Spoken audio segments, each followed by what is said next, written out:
Hey everyone, good morning. Steve Gonzer here with Red Smart Online. I want to show you, look how pretty this is. So I just got done running some trails. This is the access road to get up. Came up and then that is pretty much straight uphill. And needless to say, I want to talk about how do you hit the wall less. Well, this is part of a program we have coming up called Need for Speed. If you want to learn more about that, go to openmystride.com. So one of the things that most people run into, I guess pun intended, is later in the race you get tired and you go to this dark spot and you're like, why am I out here? And your pace just kind of gets slower and slower after mile after mile, and you just perpetually slow down, which is somewhat normal, but there's actually things that you can do to prevent yourself from slowing down more. So this doesn't make a difference, really. What I'm going to share with you doesn't make a difference if you go out way too hard. So if you're in your race and you just go out and try to crush it and you run way too fast, and nothing fixes that other than you not doing that.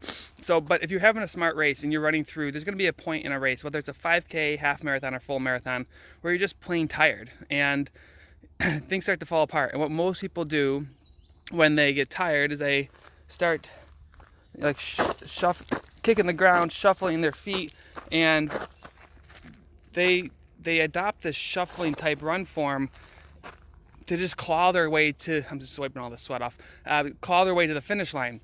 But if you can break away from that, and if you can teach yourself how to really open your stride, I've been talking a lot about this position here. Let me show you real quick. Oh, that's not it. Hang with me. All right.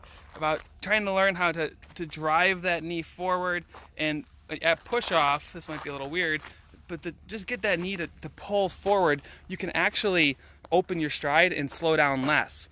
So here's the trigger that you need to realize, and this is part of an upcoming program. Again, before I forget, if you want to learn more, go to openmystride.com. When you're in a race and you get to the point where you're like, oh man, this is kind of feeling a little harder than it should, you should be able to flip the switch and you just give a little bit of a knee drive and you start pushing that knee forward, and it'll cause the leg to fold up. Your heel will start kicking up on the backside and you'll start to see yourself slow down less. So that's what you're thinking about. You're running long, like early in a marathon or half marathon, it's pretty easy, right? You got the adrenaline pumping, you're not working that hard, but come mile 9, maybe in a half marathon, or 15 or 16 in a full marathon, things get tough. You get tired and you start going to this spot where you don't want to be out there anymore.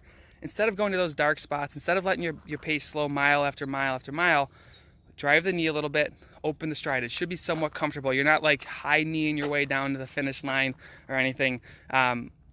But it really makes a huge difference. One of the things I found, and I've run many marathons, my watch is beeping at me here, is that you're not necessarily going to look for a negative split, but you can often even split a race when you can leverage your run form. So instead of shuffling, open the stride, drive the knee.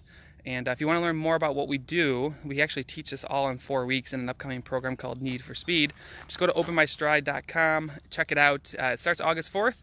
And I think the price goes up next week depending on when you watch this. So I hope that helps. And if you got a race coming up, that should help you sustain your pace. Remember, it doesn't matter if you run like bat out of hell from the start of the race. You have to race smart too. All right. Have a great day. Have a great day, guys. Bye.